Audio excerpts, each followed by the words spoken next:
Alô, sejam todas bem-vindas, bem-vindos. Esta é a mesa de abertura do 8º Encontro de Pesquisa em Educação da FAI-UFMG. Muito obrigado por terem vindo e, sem maiores delongas, eu passo a palavra à diretora da Faculdade de Educação para abrir o evento e também fazer as suas considerações. Bom dia a todos e todas, né? Agradeço, né, a persistência de Júlio, né, e de todos aqueles envolvidos, porque nós estamos na abertura da Semana do Conhecimento e estamos concorrendo com outros eventos que estão ocorrendo na universidade nesse mesmo momento, então é muito difícil, né? Mas estamos aqui também marcando a nossa presença enquanto Faculdade de Educação. E eu gostaria de brevemente dizer do investimento, né, que nós já estamos iniciando, e, antes de tudo, agradecer, Júlio, de ter aceito o convite de permanecer na coordenação do NAPQ, exatamente porque nós estamos com a perspectiva de fazer um grande investimento, de maneira que o NAPQ ele possa ser a base de um grande centro de pesquisa, onde a gente possa integrar as nossas ações voltadas para a pesquisa, desde o laboratório de metodologias de pesquisa, a parte administrativa, os vários grupos. Nós estamos hoje contando com 39 grupos de pesquisa, e de dar uma maior visibilidade para esse trabalho, para essa organização, de modo que o pesquisador possa, com tranquilidade, né, desenvolver os seus projetos de pesquisa, tendo toda uma estrutura institucional para isso, e de modo que, no programa de pós-graduação, ele possa se dedicar à formação de pesquisadores. Ele possa ter esses dois espaços, estruturando a sua ação de maneira clara, de maneira bem identificada, sem trazer, muitas vezes, um sobretrabalho e uma necessidade, muitas vezes, de assumir outras ações, né? Então, a intenção nossa, junto com a NAPQ, é exatamente da gente estar investindo na estruturação desse centro de pesquisa e integrando uma série de ações que já acontecem na Faculdade de Educação, mas muitas vezes de forma um pouco dissociada. Então, eu acredito que esse momento aqui da abertura ele possa representar também um marco em relação à busca desse investimento, uma maior adequação de espaço físico e de pessoal técnico. Então, eu agradeço a presença de todos e espero que a gente vai ter vários outros momentos, não só nessa semana, mas a gente está encontrando com a equipe de pesquisadores da Faculdade de Educação para a gente pensar a nossa organização institucional. Muito obrigada e um bom trabalho.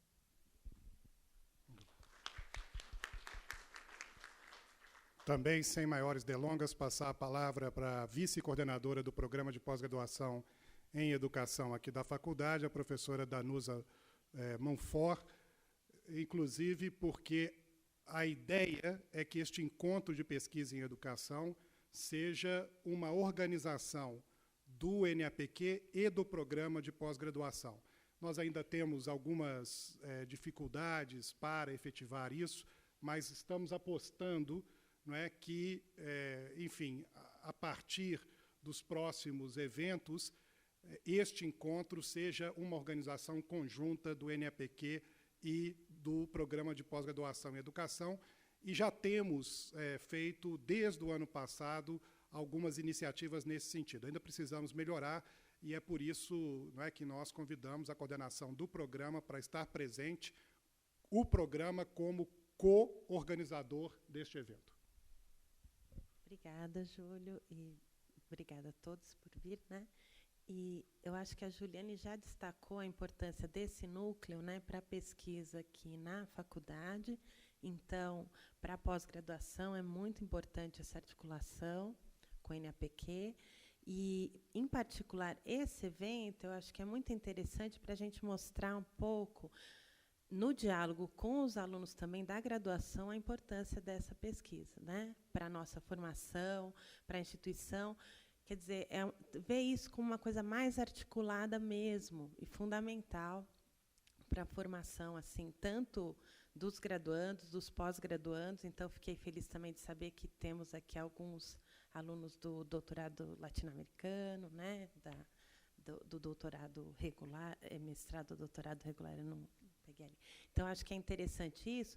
E, para a pós-graduação, também é muito importante esse diálogo tá articulando com os futuros estudantes, né, da graduação, e essa articulação com a formação dos professores. Então, acho que esse evento é muito importante e a gente espera conseguir realmente consolidar essa colaboração que o Júlio está propondo aqui. Tá? Obrigada pelo convite.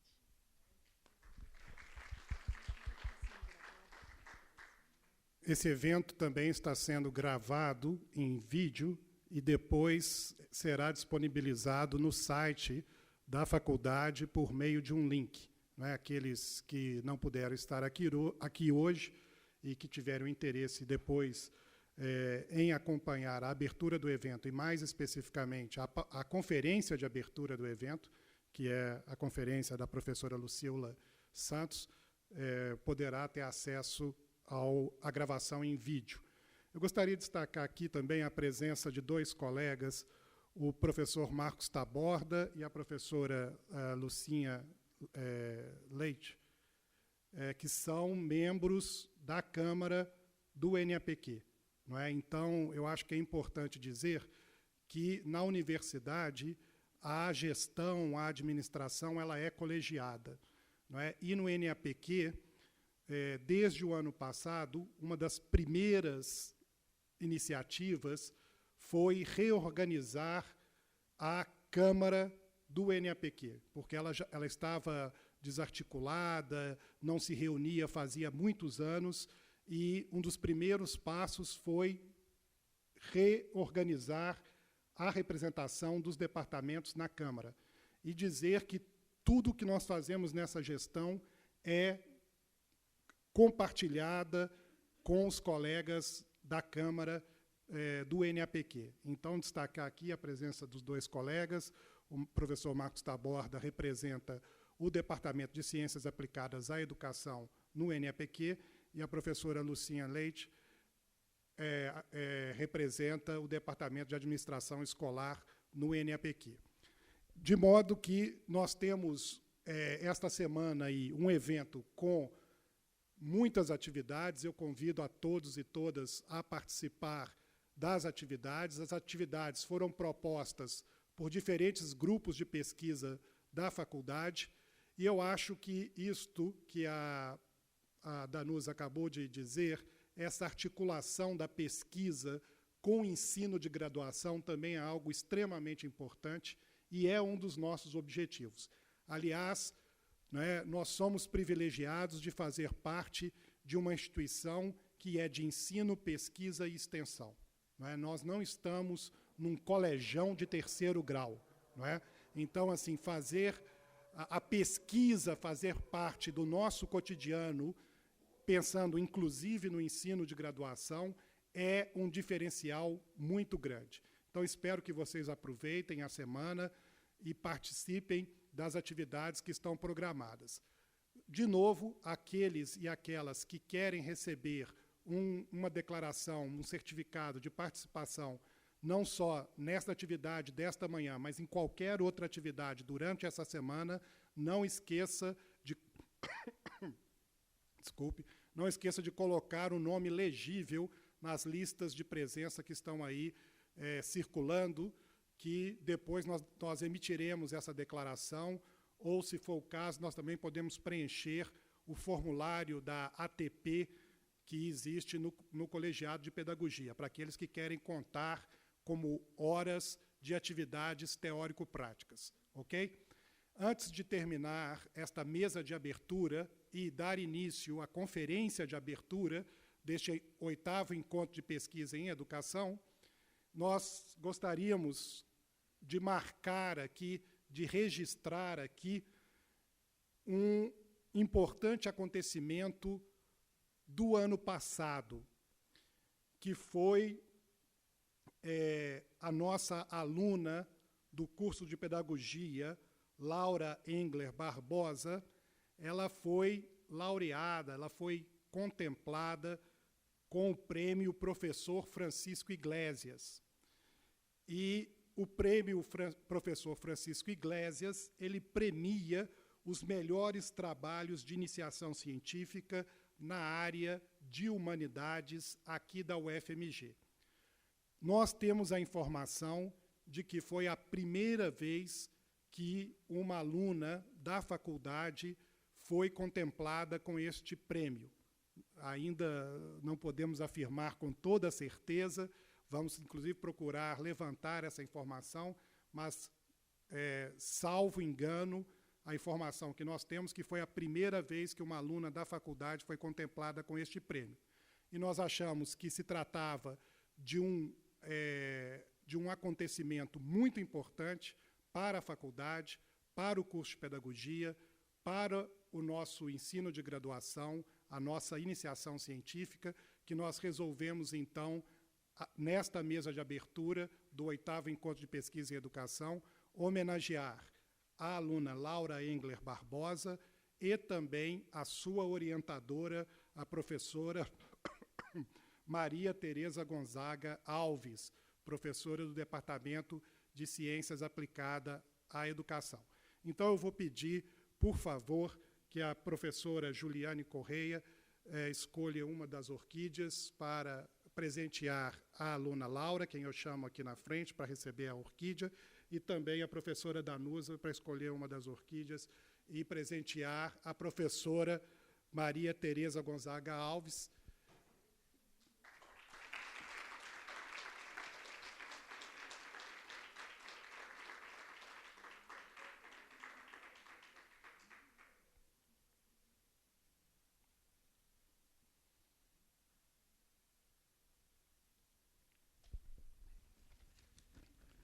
Antes de entregar, eu só gostaria, então, de fazer uma leitura em público da declaração também que a Laura irá receber. Além da orquídea, a Laura irá receber uma declaração, e a declaração é o seguinte: declaro para os devidos fins que a Câmara de Assessoramento à Pesquisa da Faculdade de Educação da Universidade Federal de Minas Gerais aprovou, por unanimidade, em reunião do dia 2 de outubro de 2014, a homenagem à discente Laura Engler Barbosa por ter recebido, no ano de 2013, o prêmio Francisco Iglesias pelo trabalho aprovado na 22ª Semana de Iniciação Científica da UFMG e orientado pela professora doutora Maria Tereza Gonzaga Alves.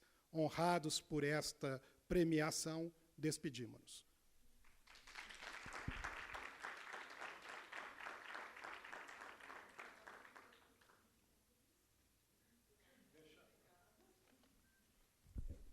E vamos deixar a palavra também aberta, tanto para a Laura quanto a Maria Tereza, fazerem uso da palavra neste momento, a declaração. Parabéns, mais uma vez. Pode falar. Quer que eu fale? Você fica mais...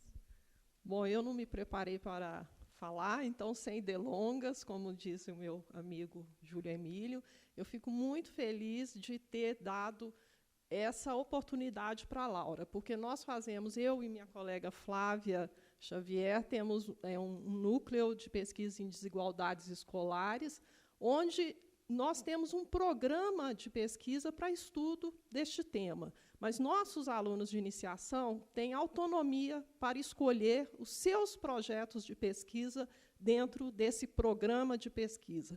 Então, o mérito dessa pesquisa é da Laura, ela não é uma pesquisa minha.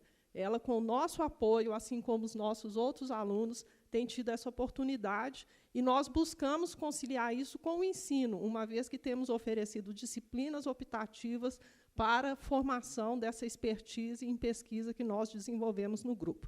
Então, eu fico muito feliz de estar colhendo esses frutos, de ver Laura representando a UFMG no Acre, na SBPC deste ano, em Valparaíso, no Chile, no encontro de jovens pesquisadores talentosos, que ela foi o mês passado, também com apoio da UFMG, no encontro de pesquisas do PISA, em Brasília, em agosto, e tudo isso fruto de um talento e do apoio que temos dado no nosso grupo. Obrigada, Laura. Obrigada por tudo.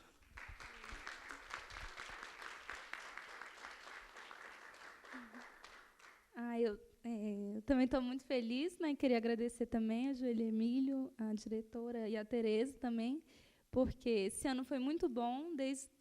Eu não esperava muita coisa assim da semana do conhecimento do ano passado, né? Eu pensei que eu ia só apresentar o trabalho e estava na expectativa disso. E vejo sim, que foi uma surpresa muito boa, porque esse ano realmente, igual a Tereza falou, né, eu colhi muitos frutos, né, dessa pesquisa, viajei, e cada viagem foi uma experiência melhor, né, e eu também tenho que agradecer a Tereza, porque a Bolsa de Iniciação Científica me ajudou muito aqui na faculdade, em tudo. Eu acho que o que eu cresci assim, com a Bolsa é algo muito gratificante mesmo, né, porque... como ela falou, né, eu tenho autonomia de escolher o trabalho, mas tenho todo o apoio do núcleo de pesquisa e da Faculdade de Educação, né, da diretora Samira também, que me ajudou aí a SBPC. E cada encontro que eu fui acrescentando mesmo, né, esse prêmio para mim, que foi o conhecimento que eu tive e que estou tendo, assim, e agradeço a homenagem. Eu só queria dizer para os alunos que estão aqui que assim, a iniciação científica, assim como a extensão, tem tido bolsas com valor muito pequeno. Então, a gente fala que os alunos acabam fazendo um voto de pobreza, né? Mas assim, os frutos, o retorno, o crescimento na formação acadêmica, que faz parte do que tem na sala de aula, abre oportunidades para todos. Então, a gente gostaria muito que essas bolsas aumentassem, porque... para atrair mais alunos, mas vale a pena porque é uma extensão da sala de aula. É muito importante para todos vocês.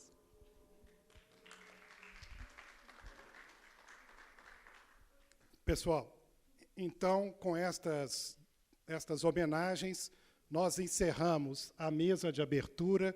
Agradecer, então, a presença da diretora da faculdade, professora Juliane Correia, da vice-coordenadora do programa de pós-graduação, professora Danusa Monfort, e, com isso, dissolvemos esta mesa para o nosso próximo evento, a nossa próxima atividade, que é a conferência de abertura deste 8º Encontro de Pesquisa em Educação.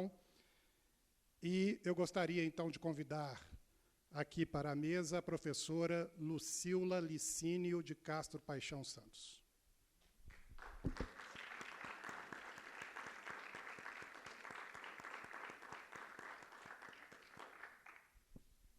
E a conferência de abertura do 8º Encontro de Pesquisa em Educação será seguida por uma homenagem que também faremos à professora Lucila Licínio. Então, eu convido e peço a todos e todas que permaneçam aqui neste auditório depois da conferência da professora Lucila, porque logo depois da conferência nós faremos, então, esta homenagem à professora Lucila Licínio, como está, inclusive, no nosso programa, e será uma rápida homenagem, uma homenagem singela, mas de muita importância, eu acho, para a faculdade, no sentido de reconhecer os serviços prestados por colegas à instituição em todos estes anos, não é, de carreira. Então, no momento da homenagem, eu, inclusive, destacarei algumas coisas importantes do currículo da professora Lucila Santos. É um currículo vastíssimo e, durante a homenagem, eu farei esses destaques do currículo da professora Lucila Licínio. Mas, neste momento, também, sem maiores... Oi? Começar com a homenagem? É? Isso. Então, o bom aqui é isso, que aqui é tudo muito democrático, as pessoas sugerem as coisas, nós atendemos. Aproveitar, inclusive, a presença da professora Juliane, que ela tinha me falado que não poderia ficar aqui durante toda a manhã. Então, desculpe, Juliane. Sem dúvida, nós vamos começar, então, com a homenagem, viu, professora? Então, a voz do povo é a voz de Deus, né? Muito bem. Eu vou, da forma como eu fiz para a Laura, eu também vou ler em público a declaração que nós entregaremos à professora Lucila e depois, então, de ler esta declaração, eu farei alguns destaques do currículo da professora Lucila e vocês entenderão o porquê que ela recebe esta homenagem nesta manhã de hoje. Isto, obviamente, para aqueles ou aquelas que não conhecem a professora Lucila, porque aqueles e aquelas que conhecem a professora Lucila não se surpreenderam com esta homenagem da faculdade à professora Lucila. Então, a declaração é a seguinte: declaro para os devidos fins que a Câmara de Assessoramento à Pesquisa da Faculdade de Educação da Universidade Federal de Minas Gerais aprovou, por unanimidade, em reunião do dia 2 de outubro de 2014, a homenagem à professora doutora Lucila Licínio de Castro Paixão Santos, pelos serviços prestados a essa faculdade no campo da pesquisa, em razão de sua vasta produção acadêmica, de altíssima qualidade e enorme impacto no campo da educação, e, mais especificamente, no campo do currículo e da formação de professores, por sua atuação junto às agências de fomento à pesquisa do Estado de Minas Gerais, a FAPEMIG, e do país, a CAPES e o CNPq. E, finalmente, pela orientação de inúmeros e inúmeras bolsistas de iniciação científica, bem como alunos e alunas de mestrado e de doutorado. Gratos pela imensa contribuição à nossa instituição, despedimos-nos.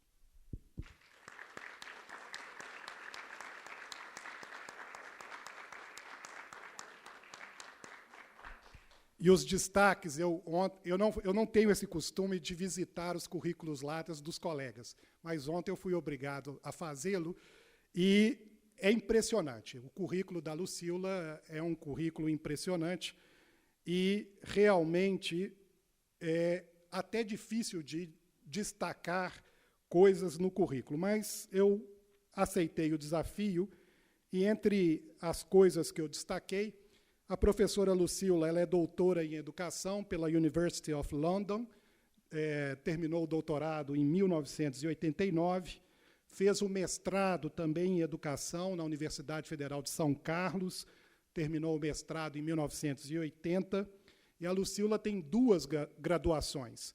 A graduação em comunicação social, aqui pela UFMG, graduou-se em 1969, e também em pedagogia pelo Instituto de Educação, hoje a UENG, no ano de 1972. Só para ter uma ideia, eu tinha 2 anos quando ela se graduou pela segunda vez.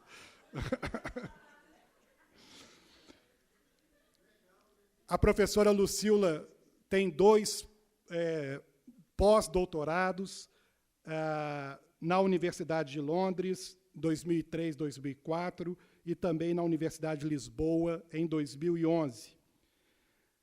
A Lucila orientou 26 mestrados, isso concluídos, porque ainda tem alguma coisa em conclusão, se eu não me engano, 17 doutorados também concluídos ao longo aí da sua carreira, 36 orientações de iniciação científica. Então, uma contribuição realmente muito importante na formação de novos pesquisadores, seja por meio das orientações da iniciação científica, do mestrado e do doutorado. E é importante destacar que, entre estas orientações de mestrado, este que vos fala também foi contemplado aí com esta orientação. Fui privilegiado de ter convivido com a Lucila como orientando de mestrado da professora. A professora Lucila é bolsista de produtividade em pesquisa do CNPq, nível 1A, foi professora da Universidade Federal de Viçosa, de 77 a 92, depois que aposentou-se na Universidade de Viçosa, ela fez o concurso aqui na UFMG, e, a partir, então, de 93, ela passou a atuar já em nível de graduação e pós-graduação na Faculdade de Educação. E, finalmente, mas não são as únicas coisas que tem no currículo da Lucila, tem muito mais coisa, apenas os destaques. A professora Lucila, ela é consultora ad hoc das mais importantes agências de fomento à pesquisa, CNPq, CAPES, FAPEMIG, FAPESP, enfim. Então, ela também dá toda esta contribuição para as agências de fomento nos seus mais diversos processos, julgamentos, e ela também, enfim, tem esta participação ativa junto às agências de fomento. Isso para resumir o currículo da professora Lucila, que justifica a decisão tomada pela Câmara do NAPq de aprovar por unanimidade esta homenagem aqui nesta manhã de hoje. Pediria, então, à professora Juliane Correia para entregar a orquídea para a professora Lucila e, então, receber a nossa homenagem. Muito obrigado.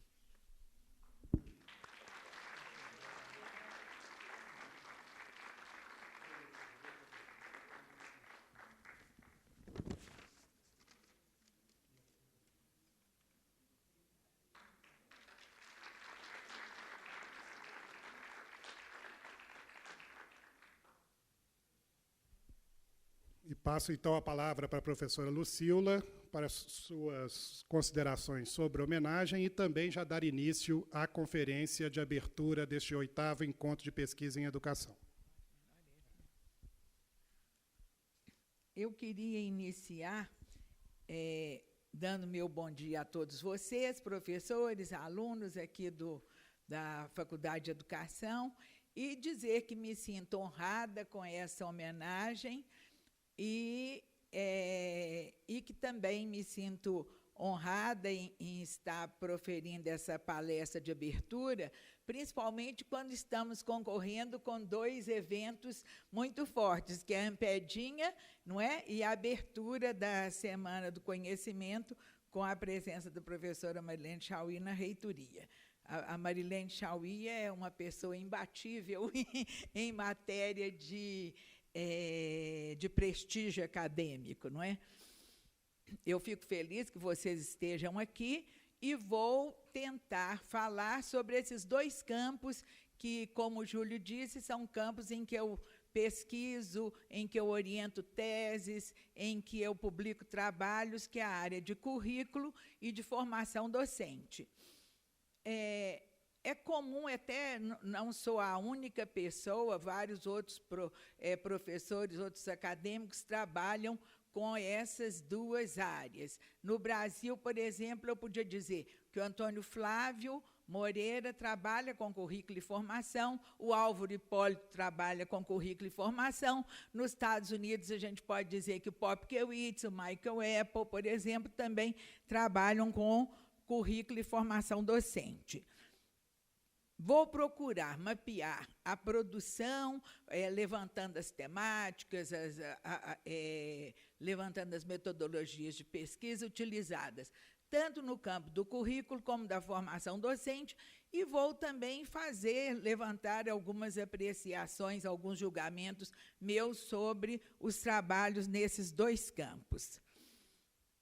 Eu vou começar pelo campo do currículo, e depois vou dar prosseguimento abordando o campo da formação de professores, e eu iniciaria dizendo que o campo do currículo ele vai se consolidando, principalmente a partir dos anos 90, quando, por exemplo, e a partir do trabalho, eu acho que teve um marco o trabalho do Antônio Flávio Moreira, sobre currículos, programas e currículos, né, no Brasil, um livro que ele faz, que é referente à tese de doutorado, e eu acho que, a partir desse trabalho, o campo vai crescendo gradativamente. Eu diria que,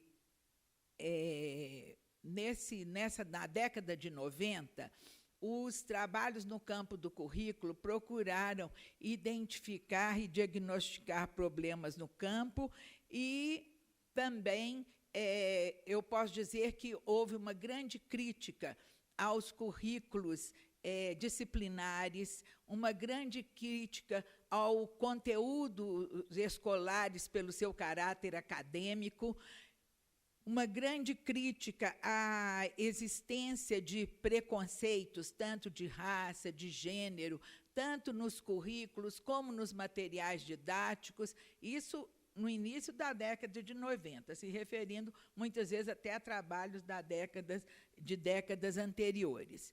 E passou-se a recomendar que fossem trabalhados, que os currículos fossem trabalhados de forma mais integrada, não é, rompendo a barreira das disciplinas, que os currículos tivessem mais contato com a cultura dos alunos, que se aproximasse mais a escola da comunidade em que elas se inserem e que procurasse variar também, né, o material didático, mudar a organização das classes de forma que elas se tornassem mais democráticas, com relações mais horizontais. Tudo isso foi trabalhado nesse período e eu acho que houve uma grande influência do trabalho no campo do currículo, tanto que pode ser percebida tanto nos parâmetros curriculares nacionais, como também nas propostas curriculares de estados e municípios, que começaram a se preocupar com estes aspectos que eram muito debatidos e levantados no campo. Eu posso dizer também que foi nesse período que cresceu muito a produção na área, muitos artigos foram escritos, realização de muitos eventos e a prestação de muitas assessorias pelos acadêmicos ligados à área do currículo. O Antônio Flávio fez um levantamento sobre a produção na área de currículo, principalmente no GT da Amped e nos periódicos, de 96... Não, ele fez mais só sobre... O periódico foi uma linha... Parênteses. Ele fez um trabalho da produção no campo, focalizando os trabalhos do GT de currículo nas reuniões da Amped. E ele levanta alguns dados que são importantes. Ele mostra, por exemplo, quais são os autores mais citados. Eu vou ler aqui para vocês, porque é um nome muito grande de autores e fica melhor que eu leia para não esquecer ninguém. Ele diz que os autores mais citados relacionados com o campo do currículo são o Michael Apple, o Bernstein, a Débora Brisman, a Cleo Sherry Home, Jean-Claude Fourcan, Jimeno Sacristan, Giroux, Ivor Goodson, Peter McLaren, Antônio Nova, Tomás Popkewicz, Santomé, e, dentre os nacionais, Nilda Alves, Sandra Coraza, Paulo Freire, Alice Lopes, Antônio Flávio, Lucila Santos, Tomás Tadeu e Alfredo Veiga Neto. São também frequentes as citações a autores associados às outras áreas, Adorno, Bourdieu, Foucault, Deleuze, Michel Dessertot, Guattari, Stuart Hall, Habermas, La Rosa, Morin, Nicolas Rose, Boaventura Santos e Raymond Williams, por exemplo. Consultando a bibliografia, eu fiz um trabalho, quando o Júlio me convidou para fazer essa palestra, como eu estive agora no colóquio de currículo, no colóquio Luso Brasileiro de Currículo, que foi realizado em 2012 aqui na FAI, e que esse ano foi realizado na Universidade do Minho, em Braga, eu peguei o livro de resumos e fiz um levantamento dos trabalhos e dos autores mais citados. Eu percebi que não há uma grande modificação nesses autores que o Antônio Flávio cita. Do ponto de vista de autores estrangeiros, de autores clássicos, nós vamos ter trabalhos ainda dentro do colóquio de currículos, encontramos trabalhos que estão orientados pelo materialismo histórico dialético, citando Adolfo Vasquez, citando Karel Kozik, até trabalhos orientados pelos denominados estudos pós-estruturalistas que citam, né, e tem como referenciais o Bauman, Deleuze, Guattari, Foucault, Derrida, e a gente percebe, no Brasil, a gente vê que surge com muita força, né? Eu acho que você percebe que continuam sendo citados esses autores de currículo tradicionais, e aparece agora com mais frequência, além de Nilda Alves, que já é uma veterana da área, do Antônio Flávio, o Tomás Tadeu, que, mesmo tendo abandonado a área, ainda é muito citado, aparece com muita frequência o nome da Alice Casimiro e da Elizabeth Macedo. Eu também procurei ver o que o grupo de currículo tem apresentado nas reuniões da ANPED. E analisei um pouco a produção da 36ª reunião da ANPED, que foi a reunião de Goiânia. E pude ver que o grupo da UERJ, em termos de Brasil, o grupo da UERJ adquire um grande peso, né, que é o grupo liderado pela Beth e pela Alice Casimiro, assim como os autores com os quais elas trabalham, que seria o Homi Bhabha, o Ernest Laclau, o Stephen Ball,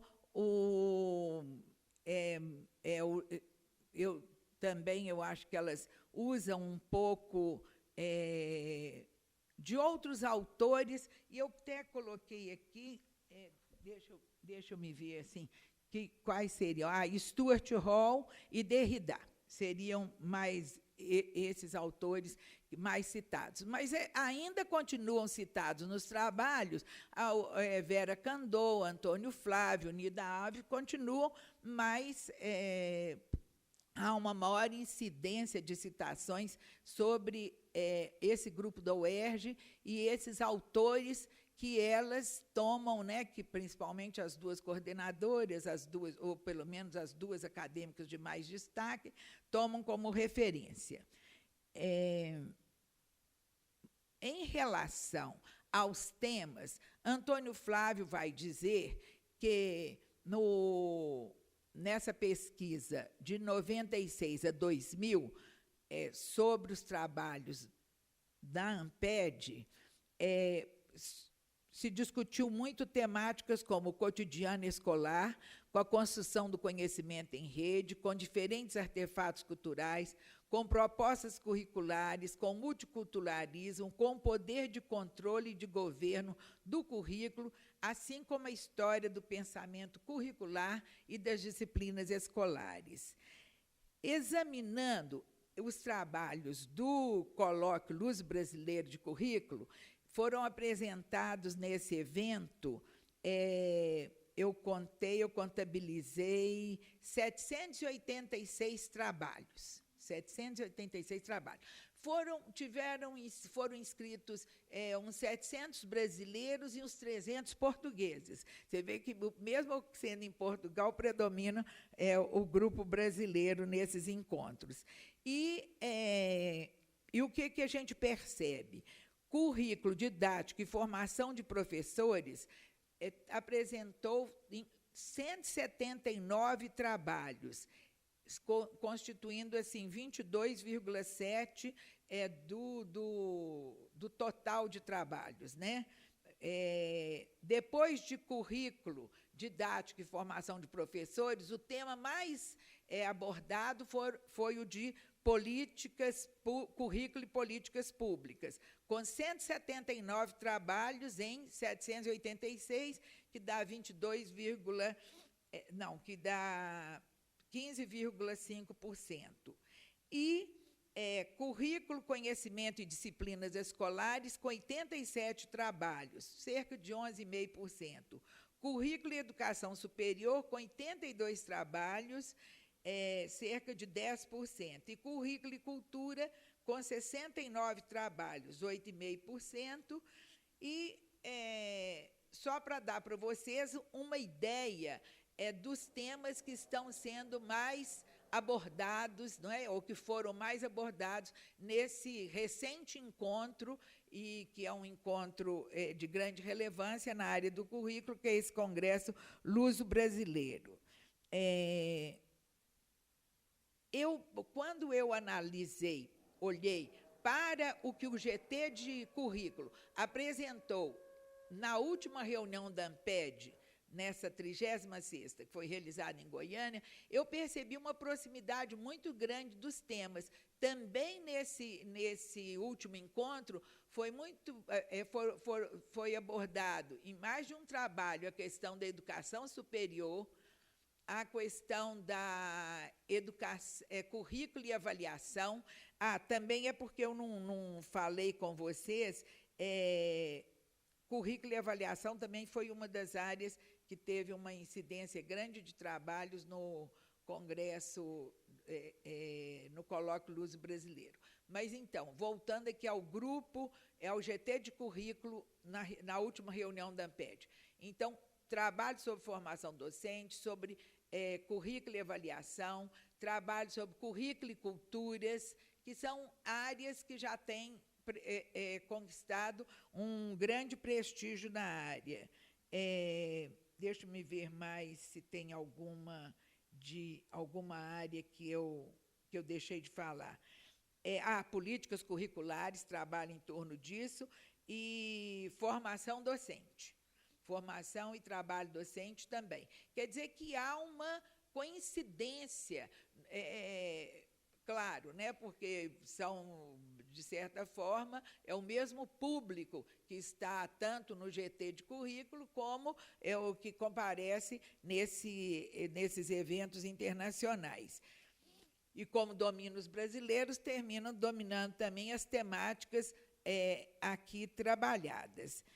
É interessante a gente observar, em termos de pesquisa, que essas temáticas e os autores que são mais citados, há uma influência para que determinados autores, determinados temas sejam mais abordados quando grupos de prestígio, né, publicam trabalhos, e há uma influência desses grupos na produção dos discentes, né, dos programas de pós-graduação, e são os trabalhos dos discentes, geralmente, que são tomados como referência quando se faz um levantamento da pesquisa na área, porque se levanta muito também as dissertações e teses cujos resumos estão no portal da CAPES. Então, o que a gente vê? Que os eventos também, eles terminam lançando temas. Por exemplo, nesse último seminário, lá em Braga, no Colóquio Luz Brasileiro de Currículo, tinha uma das temáticas era currículo, globalização e cosmopolitismo, alguma coisa assim no gênero. E eu sinto, né, que foram poucos os trabalhos ainda neste campo, mas a presença desse eixo no programa, não é, de um evento como esse, induz a produção e leva e reforça a produção nessas áreas. Então, quer dizer, aqueles autores que mais produzem na área e cujos artigos são veiculados pelos periódicos de maior prestígio, eles terminam influenciando muito as temáticas, a bibliografia, ou seja, a literatura utilizada na área. Né? Os discentes, né, que são a nossa pesquisa, tem grandemente produzida, ou é quase na sua totalidade, a gente não pode falar na sua totalidade, é claro, porque existe a pesquisa docente, mas o grande peso, né, em termos de pesquisa, são os trabalhos, as dissertações e teses dos alunos de pós-graduação. Né? Eles representam a grande maioria de pesquisas feitas na área da educação. E como os programas de pós-graduação hoje são mais de 100, né, você tem assim, um grande peso dessa produção na área educacional. E, então, eu diria que os estudos do campo do currículo, eles que começaram assim muito dentro de uma abordagem das teorias críticas, hoje eles são dominados pelos estudos de orientação ou baseados em referenciais pós-estruturalistas. Com isso, eles se distanciaram bastante da educação básica, das práticas de sala de aula. Por quê? Porque, para esse grupo,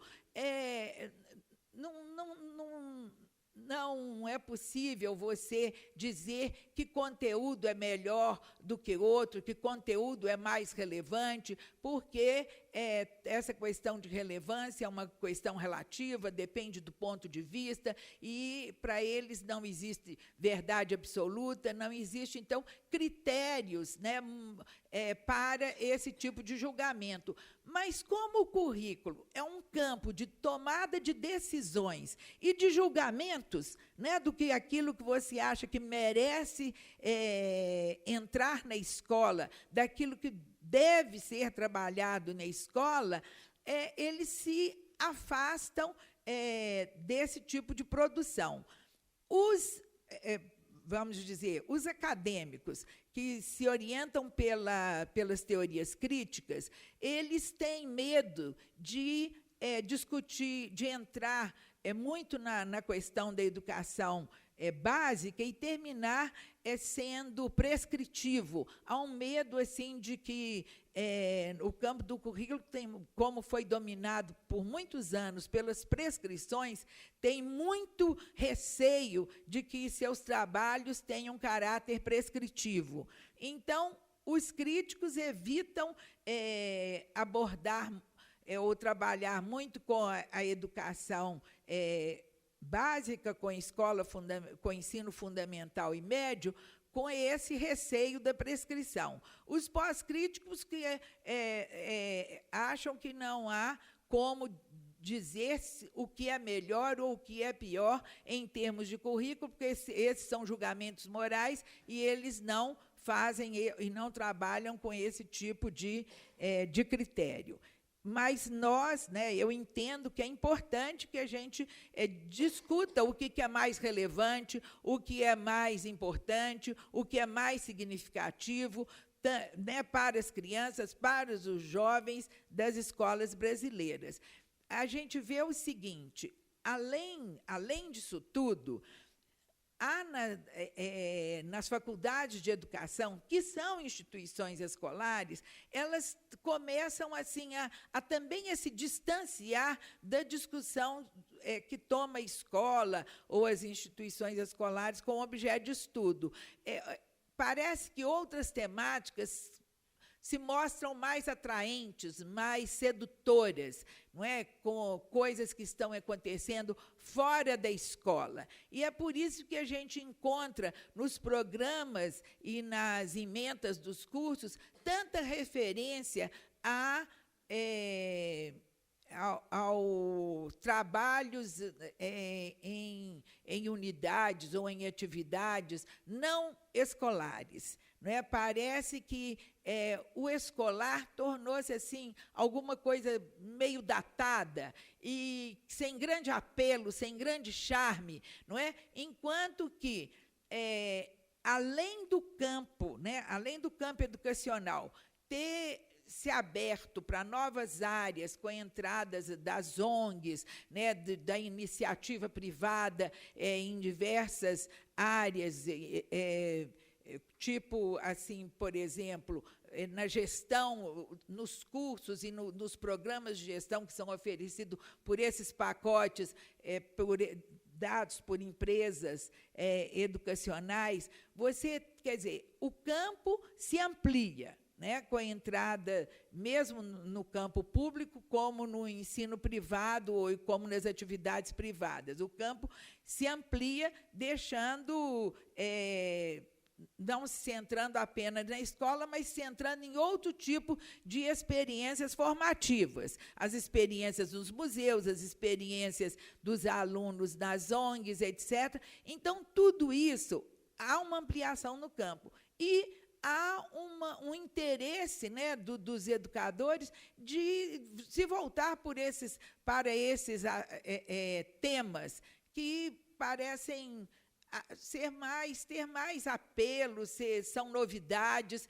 E eu acho também assim, que dentro, quando a gente eu percebo o seguinte, dentro de um campo acadêmico, determinados assuntos, eles só poderiam ganhar destaque com pesquisas muito bem elaboradas, refinadas, e que são, assim, às vezes, empreendimentos muito desgastantes, que exigem tempo, empenho, né, interesse, grupos de trabalhos mais articulados, enquanto que falar sobre uma temática pouco conhecida, trazer autores ou fazer analogia com outros campos de estudos, se apresenta como uma novidade e é bem recebida pelo campo, porque, mesmo que o estudo não seja tão aprofundado, seja algo mais superficial, ele é uma novidade.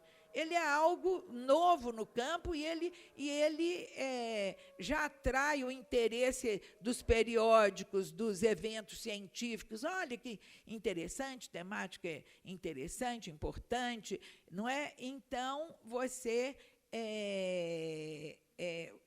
os estudos sobre a educação escolar ou sobre a escola vão perdendo prestígio diante dessas configurações no campo e a necessidade de produção, hoje exigida pela CAPES, pelos órgãos de fomento, faz com que as pessoas procurem aqueles caminhos que são mais férteis, né, nos quais ela possa ter mais sucesso. Então, ao invés de enviar para o CNPq um pedido de pesquisa, que vai demorar mais do que o tempo, às vezes, que vem definido, né, para a duração dos projetos, e você organizar um grupo, etc., e enfrentar todas as, vamos dizer, dificuldades que é de fazer uma pesquisa nas escolas. Então, às vezes, é mais fácil você voltar-se para um tema desse novo, não é? Temas sobre, por exemplo, se você fala educação nos museus, educação de jovens em situação de risco, é muito mais interessante que a aprendizagem da matemática, sei lá, na segunda série ou no segundo ano do primeiro ciclo. Não, vocês entenderam o que eu quero dizer? É a questão, assim, de você, inclusive, encontrar possibilidade de publicação. Além disso, ainda existe isso, né?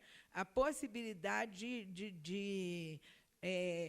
de publicação. As pessoas também buscam, né, trabalhar com aquelas temáticas que elas acham que é mais fácil conseguir publicação com elas. Eu levanto o seguinte: o que os educadores críticos, como os educadores críticos veem hoje o currículo escolar? Será que nós devemos abandonar, porque houve muito prestígio dos trabalhos com projetos. Será que voltamos para o trabalho disciplinar? Será que como nós podemos aliar, não é, o lúdico ao pedagógico, mas de forma que não perca a qualidade do ensino. São questões hoje que estão postas aí para serem resolvidas. O que é que nesses currículos que nós temos nós podemos modificar? Que temáticas seriam importantes estarem presentes no currículo e o que pode ser hoje excluído, porque já não é assunto de muito interesse ou de grande importância na formação das pessoas. Para os pós-críticos, eu perguntaria o seguinte: como que eles pensam que seria essa escola, porque se fala muito que a escola está completamente superada, que a escola tem que ser completamente modificada. Então, modificada em que direção? Que escola ou que educação escolar está sendo proposta? E, dentro dessa educação, que tipo de currículo? Haverá currículo? Que tipo de currículo? Então, você fica... os trabalhos dessa literatura pós-crítica não deixam você antever que tipo de currículo, que tipo de trabalho seria desenvolvido nas escolas. Agora, eu vou passar para a questão da formação docente, não é? A formação docente, ela já foi objeto de alguns levantamentos no Brasil. A Marli André mesmo já levantou as pesquisas realizadas entre 90 e 96 no GT de formação de professores, não é? Não, primeiro ela estudou, antes do GT de formação de professores, isso é uma outra pesquisa. Primeiramente, a Marli André fez uma pesquisa sobre o estado da arte, no qual ela pegava a produção da pós-graduação em educação, nesses anos que eu disse, para ver o que eles falavam sobre a formação de professores. E o que se encontra? Se encontra que a grande maioria dos trabalhos, mais de 70%, focalizavam a formação inicial. Uma percentagem dos 14%, 15%, a formação continuada. E menos de 10%, 9,2%, focalizava a identidade e o desenvolvimento profissional dos docentes. Isso até o meado dos anos 90. Em 95, eu publiquei um trabalho num livro sobre pesquisa educacional, que tinha como um dos subtítulos o seguinte: do intelectual orgânico à discussão dos saberes docentes. É que, na década de 80, os trabalhos na educação em geral e no campo também da formação de professores foram muito, vamos dizer, sofreram grande influência do marxismo. No final dos anos 80 e já no início dos anos 90, a gente percebe uma modificação na orientação dos trabalhos. Aqui no Brasil, porque nos Estados Unidos, na Europa, na Inglaterra, essa mudança de foco foi anterior à que ocorreu no Brasil, né? O Brasil, talvez com uns 10 anos depois. Então, aqui no Brasil, só nos anos 90 é que a gente começa a perceber que há um interesse pelos estudos mais, vamos dizer, mais localizados, pelos estudos mais de natureza, chamado de micro. Há uma preocupação maior com as análises interpretativas, há um maior interesse em fugir das grandes narrativas, há um interesse em focalizar o sujeito, o ator social, e, com isso, o professor ganha um certo destaque na produção no campo da formação. Nesse momento, quando eu escrevi o texto, eu comecei dizendo, e eu vou fazer agora um parênteses, porque eu não falei na hora devida, porque eu não consigo me prender a um texto, então, mas falo agora. O campo da formação docente inclui, desde a formação inicial, a formação continuada, os saberes docentes, não é? Inclui estudos sobre a influência de gênero, de classe, etc., na profissão docente, a proletarização, a profissionalização dos docentes, inclui carreira, salário, condições de trabalho, não é? O adoecimento docente, as relações dos docentes, os sindicatos docentes, as relações dos docentes com as suas entidades sindicais, tudo isso são temáticas abordadas no campo da formação de professores. No entanto, aqui na FAI, parece que um grupo entende, quando se fala formação de professores, que nós estamos falando somente da formação inicial e continuada. E apresenta o trabalho docente como uma coisa nova que está sendo estudada agora. No entanto, o campo da formação docente, antes desses grupos até se consolidarem ou existirem, já trabalhava com essas questões, né, do trabalho docente, das condições de trabalho do professor, com a carreira, com o salário, com o adoecimento. O Júlio se lembra que a colega dele, Dineia, já trabalhou no iniciozinho dos anos 90 com o adoecimento dos professores. Então, isso não é uma temática, o trabalho docente não é uma temática nova, né? É uma temática que está incluída no grupo, no campo chamado formação docente, porque parece que a palavra formação foi entendida de maneira, vamos dizer, de maneira limitada, né? Ou de maneira literal, somente a formação inicial e a formação continuada dos professores, mas não é esse o caso. Quando nós falamos o campo da formação docente, nós estamos incluindo a formação e o trabalho do professor, não é? Então, eu queria que isso ficasse bem claro e registrado, porque já data, né, de muitos anos os estudos sobre as condições de trabalho docente, o professor, o perfil dos professores, quem são os professores, e esses já são trabalhos que há muito tempo fazem parte do que é chamado essa linha de pesquisa denominada de formação docente. Então, eu quero deixar claro, porque é bom, né, que já que o Júlio falou que fica gravado, é bom no futuro que os alunos e que os colegas se lembrem disso. Então, você tinha, eu estava dizendo que na primeira década o foco era na formação inicial.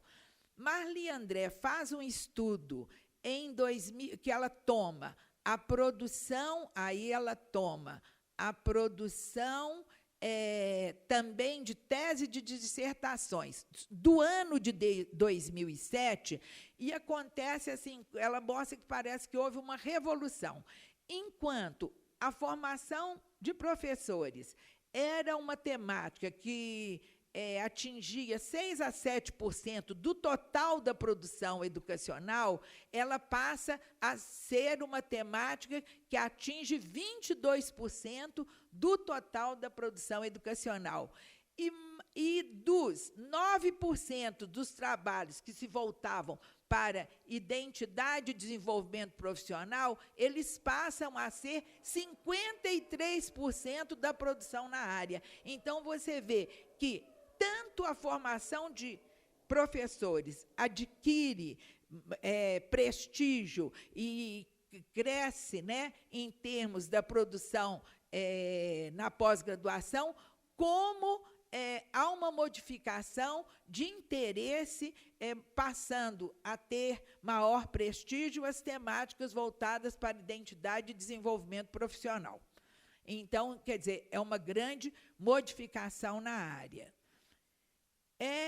Eu gostaria de lembrar que nós temos, dentro da área, hoje, grandes levantamentos que traçam o perfil dos professores em termos de formação, de gênero, em termos de interesses, em termos de opiniões, de representações sobre os alunos, que levantam assim vários dados importantes sobre o perfil dos professores brasileiros. Uma é aquela de 2004, que é uma publicação da Unesco sobre o perfil dos professores. Depois, em 2010, talvez, acho que 2010, a publicação também pela Unesco,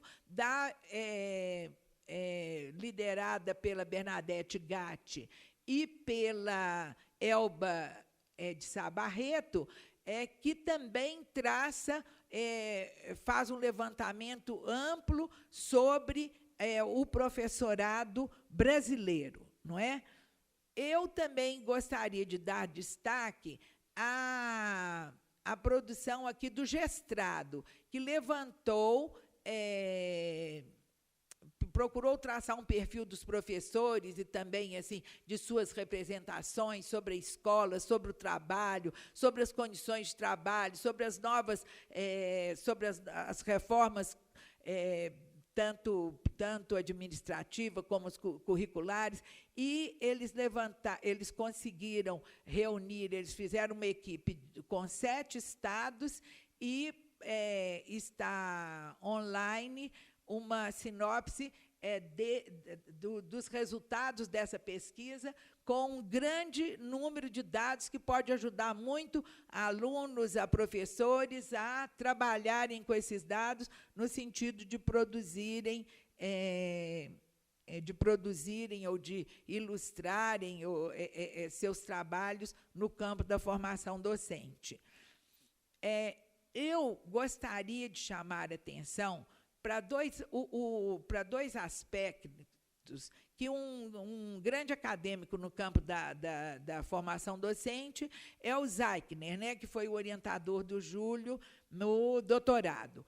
O Zeichner escreveu um artigo no primeiro número da revista eletrônica do GT de Formação de Professores da Amped, primeiro número, 2009? 2009, estou boa, hein, nas datas, né? 2009, ele escreveu um artigo e ele faz duas recomendações, ele levanta assim, várias recomendações do que a pesquisa no campo de formação de professores deve estar atenta, né? Quais são os aspectos que a pesquisa deve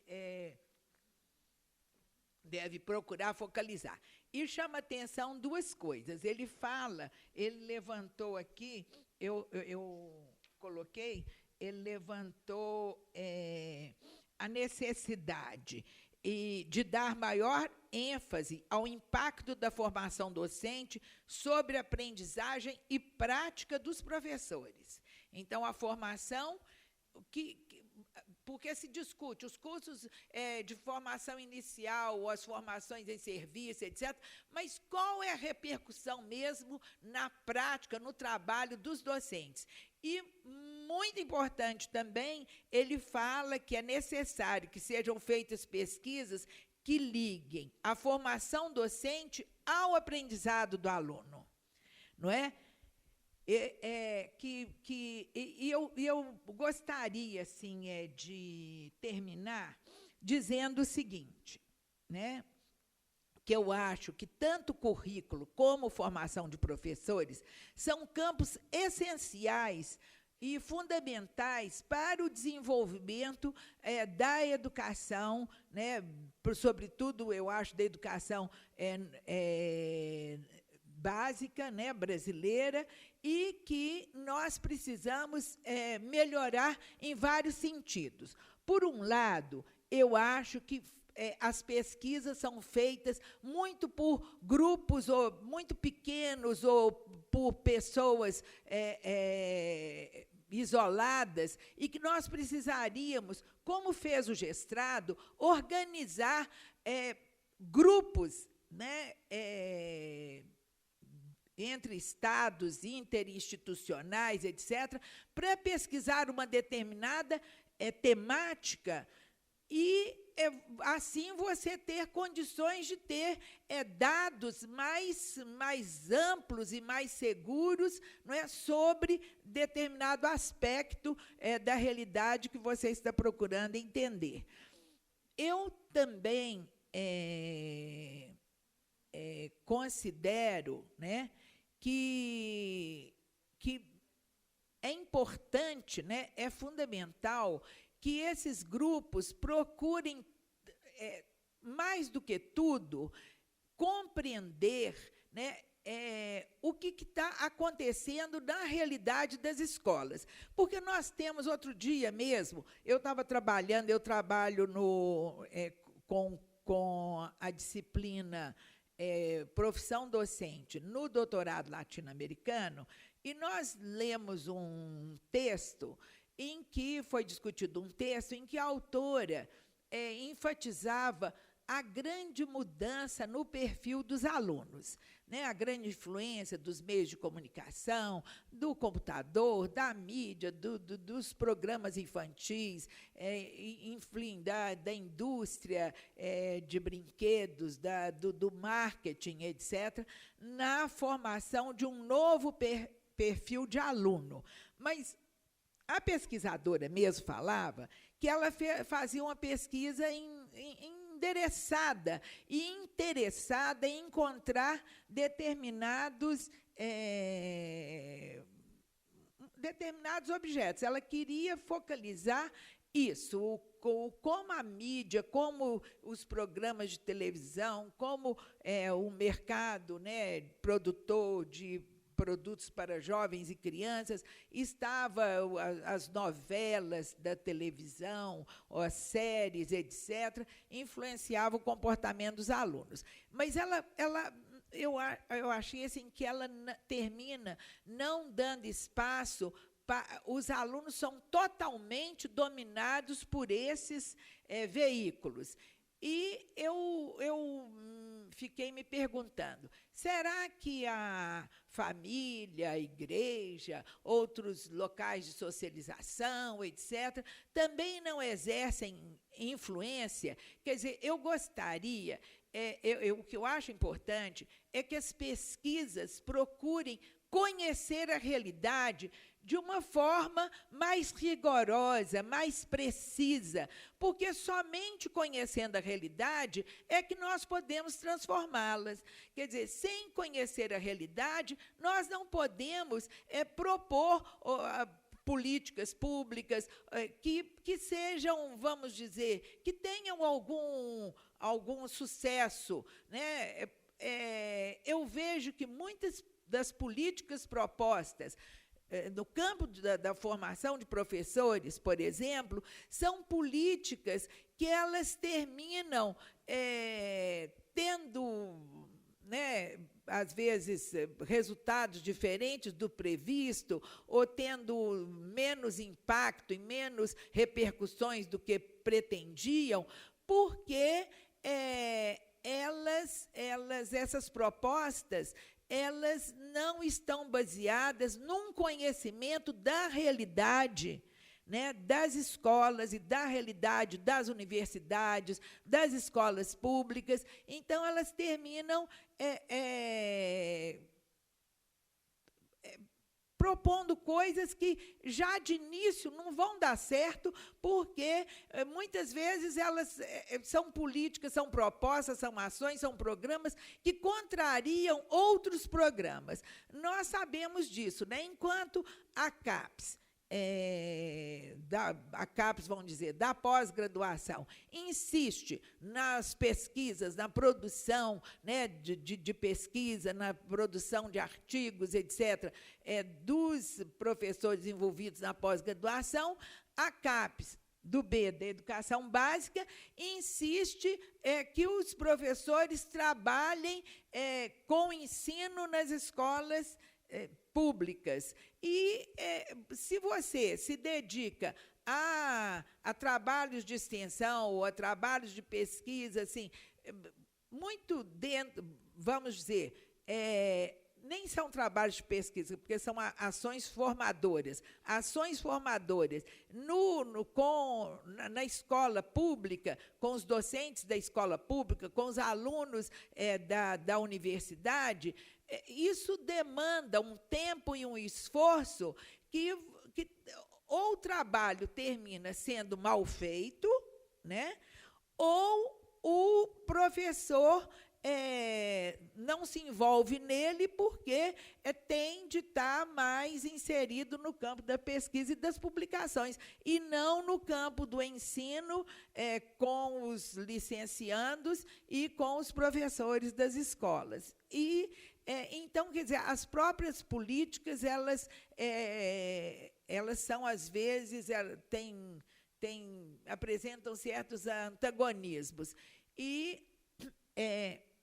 Mas o que eu acho importante é que a gente, então, busque, né, essa compreensão, trabalhando com equipes mais amplas, busque essa compreensão do que está ocorrendo de fato, em termos de currículo, na escola pública, o que está ocorrendo de fato com o trabalho docente nas escolas públicas, procurando compreender a realidade dessas escolas para que a gente, né, para que nós, acadêmicos, que trabalhamos num programa de pós-graduação, por exemplo, aqui, né, que é de uma universidade pública, possamos devolver ao público, né, ao povo brasileiro, pesquisas, trabalhos que ajudem, de fato, a melhorar a qualidade da educação pública. É claro que eu não vou entrar aqui na discussão sobre o que é melhoria de qualidade, mas é no senso comum mesmo. Tornar a educação pública melhor, os alunos com melhor nível de conhecimento, com melhor nível com condutas, com valores, não é, mais humanos, mais bem formados para serem, né, cidadãos, mais bem formados para lidarem, né, com a sua vida pessoal, para viverem melhor e para ajudarem a construir uma sociedade mais justa.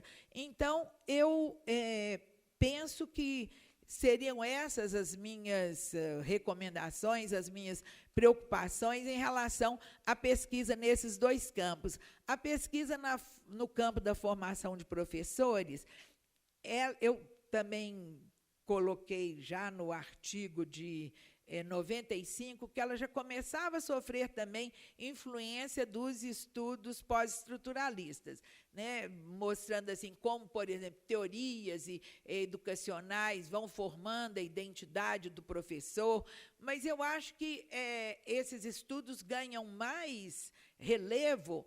Eu já coloquei lá em 95, mas eles ganham mais relevo nesse novo milênio. E eu acho que tem estudos promissores nesse campo. Eu não quero dizer que, por ser um estudo pós-estruturalista, ele, ou de orientação pós-estruturalista, em princípio, ele não é um estudo válido, não. Eu não quero dizer isso. Existem estudos bem estruturados que podem dar uma boa contribuição. Eu acho que todas as, né, correntes, todas essas orientações ou todos esses novos paradigmas, etc., podem contribuir para a compreensão da realidade da escola. Contribuir de maneira diferente, né? Um focalizando as questões de poder, das subjetividades, das identidades, né, dos docentes ou dos alunos, outros focalizando o trabalho mesmo dos professores, a didática, aspectos relacionados ao sequenciamento dos conteúdos, relacionados ao clima da sala de aula, relacionados às relações que se estabelece entre professor e aluno, enfim, relacionados com o ensinar e aprender. Enfim, eu acho que há campo para todas as orientações e todos os referenciais teóricos. O que nós precisamos é de trabalhos bem feitos. É isso que eu, às vezes, fico preocupada quando leio, né, os trabalhos hoje. No campo do currículo, eu acho que eles perderam muita qualidade. Independente da orientação, eles perderam em qualidade. E o campo da formação docente, parece que ele tenta melhorar essa qualidade, mas ainda não atingiu um patamar que a gente pudesse, assim dizer, que os trabalhos são trabalhos mais robustos, mais bem qualificados. Como a Marli apontou, continuam presentes no campo da formação docente os estudos de caso, que às vezes trabalham com um professor, 2 professores, uma escola, então uma classe, uma disciplina. Então, são muito restritas as conclusões que chegam a esses estudos.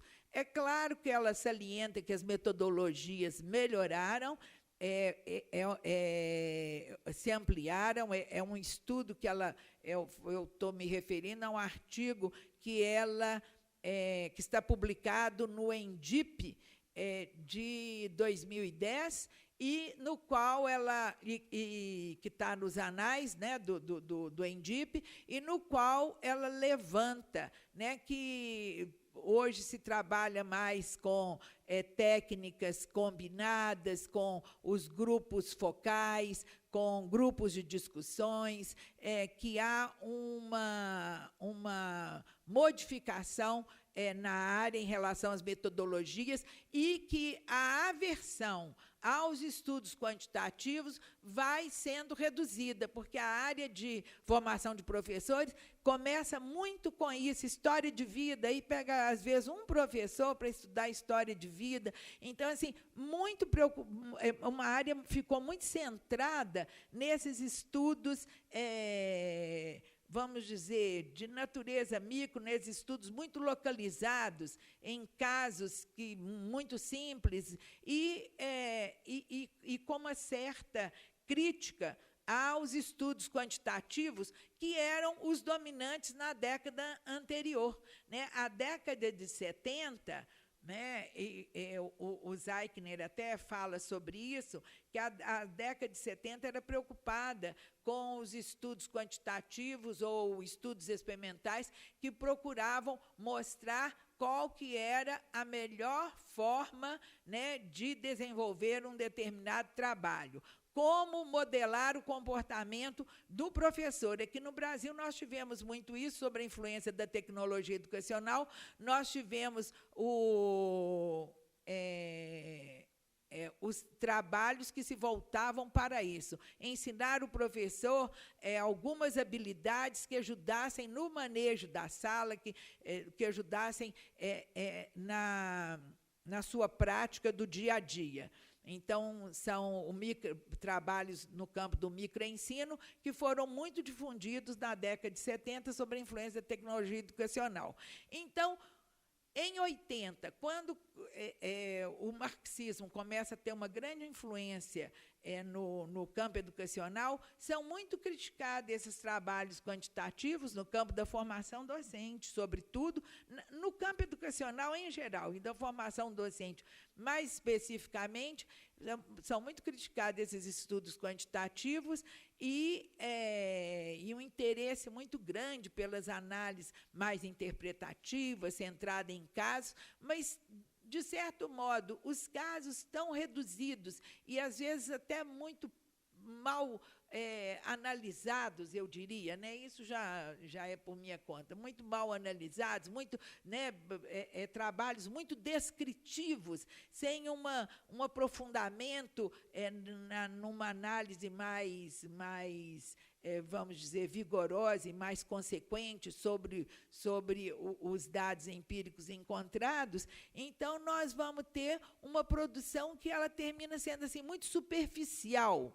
E há uma melhora, eu considero que há uma grande melhora na produção, né, da área, mas ainda precisamos atingir patamares mais avançados, de forma que as duas áreas possam realmente se constituir e produzir, né, trabalhos que nos levem a compreender o que está acontecendo na realidade educacional e, assim, né, tanto os gestores como os gestores em nível federal, estadual e municipal, como os professores, tenham elementos mais seguros para modificar a prática das escolas, a prática pedagógica das escolas brasileiras.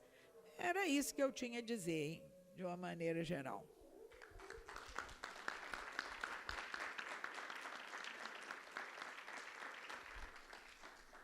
Vocês perceberam que tocou o sinal, né? Que justamente para indicar que nós chegamos, inclusive, às 11 horas, apesar de termos começado mais tarde, nós terminamos no horário, mas antes de terminar, eu esqueci de mencionar que a Lucila é professora titular desta casa, mas isso está escrito no programa, não é, do nosso evento, que, enfim, nós temos aqui uma professora titular da Faculdade de Educação da UFMG.